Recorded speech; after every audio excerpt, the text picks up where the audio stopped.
for the standby force to be established. When every country, you have an army, these soldiers are armed, we have equipment. What else do you want? If you want an air force, except for the Gambia, every country has an air force. Why can't we also, the standby force, the air force, be part of it, the engineers be part of it? But we always, that's why nobody respects us. Because we have lofty ideas, only to turn around and start begging for those ideas to be implemented or realized. This is the problem. But we could have had a standby force a long time ago. And Your Excellency, considering all what you have highlighted, what do you have the recommendations? Pardon? The recommendations.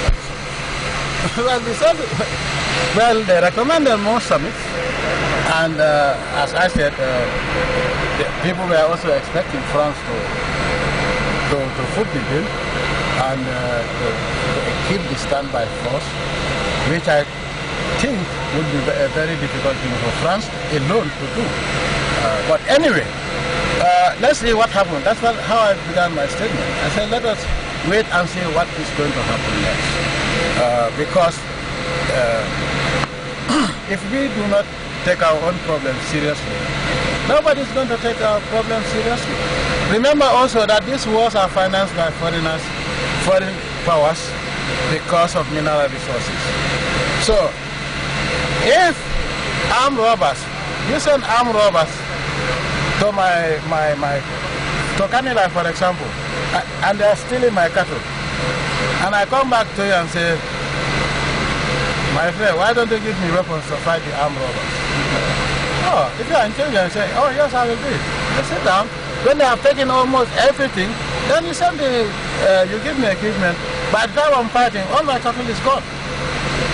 Tell me one conflict situation in Africa today where the area concerned doesn't have mineral resources. Tell me one African country that doesn't have mineral resources and there's a war. Now, they say, oh, because of abject poverty, the Western media, oh, people are fighting because of abject poverty. Now, how is it possible that somebody who lives below $1 would be able to buy a machine gun that costs almost $100,000?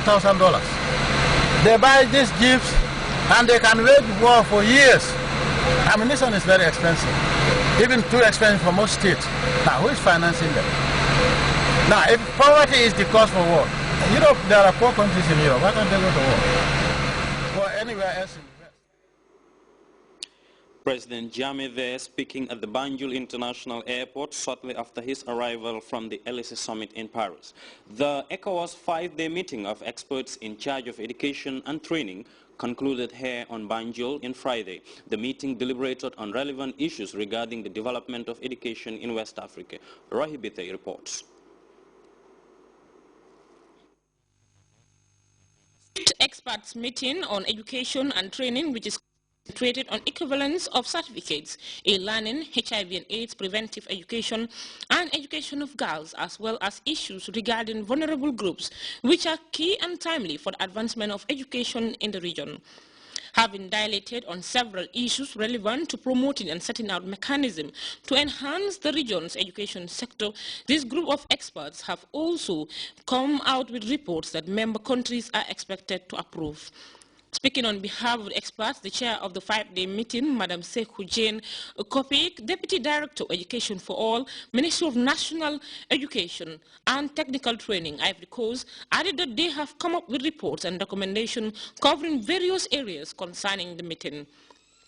According to her, the experts are now hopeful that the ministers from the various member countries will validate the documents. Professor Abdoulaye Maga, Director of Science, Education and Technology, ECOWAS, called on experts to embark on advocacy on the adoption of recommendations of the meeting by ministries of their various countries. Education and training is a catalyst for development, a reason why the report could be vital for decision-making, and its effective implementation could also trigger the development efforts of ECOWAS member countries. Despite the increase in ICT awareness, officials say that there still remain countries in the region that are struggling to adapt. A main reason, Dr. Cherno Omar Barry, PS Higher Education, called on the ECOWAS Commission to support member countries that are in need. Despite the increase in ICT programs and strategies, there is still a large segment of the ECOWAS community who are not aware of the opportunities and significance of ICT in all facets of the economy.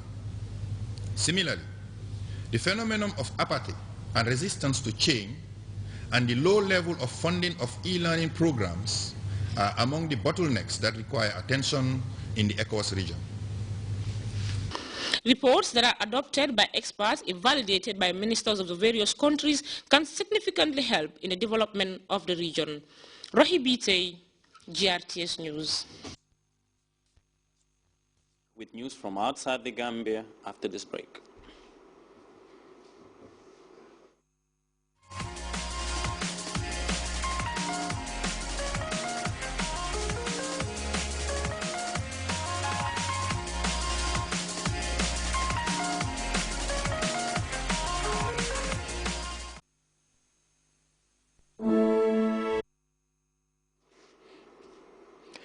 Welcome back. African leaders who have looked to Nelson Mandela as a role model and an inspiration in their own countries are offering their tributes. More than 40 of them are in Paris, France for a two-day summit. CNN's Aisha Cisse has more in this report.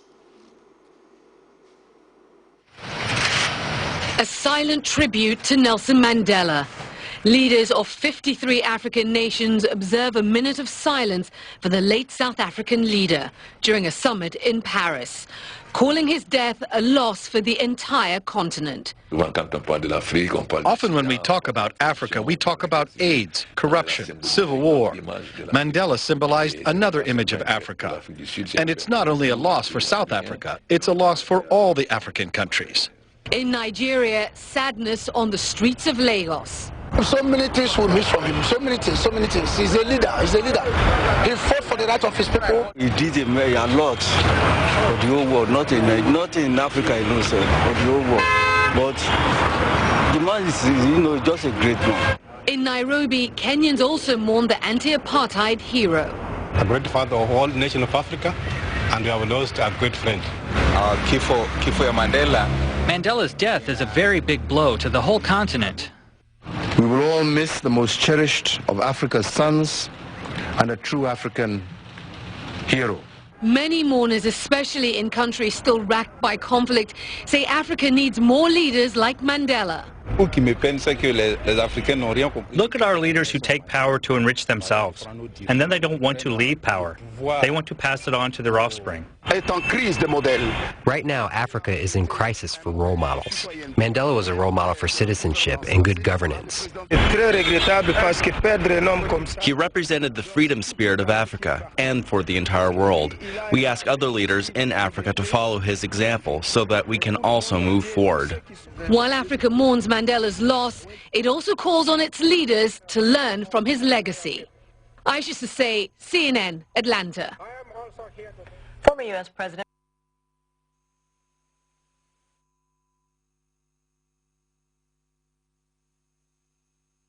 on African leaders to employ a more holistic approach to ending the continent's numerous conflicts.